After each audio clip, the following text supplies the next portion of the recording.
Ang mga eksperto ay paulit-ulit na nagbabala na ang isang malaking 8.2 magnitude na lindol ay maaaring tumama sa Pilipinas at ang mga propeta ay nagbabala pa na sa Hulyo 5, 2025, ang Philippine Sea Region ay makakaranas ng isang napakalakas na lindol.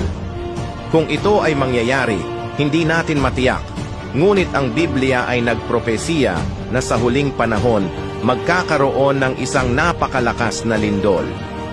At nagkaroon ng malakas na lindol na di nangyari kailanman mula ng magkatao sa lupa, isang lindol na lubhang malakas, lubhang kakilakilabot.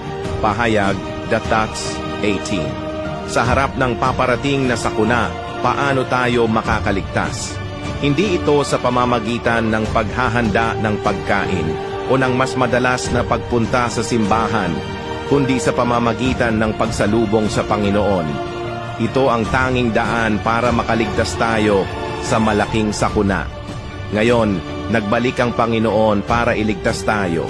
Kung gusto mong salubungin ang pagbabalik ng Panginoon at makuha ang kanyang proteksyon, huwag mag-atubiling mag-iwan ng mensahe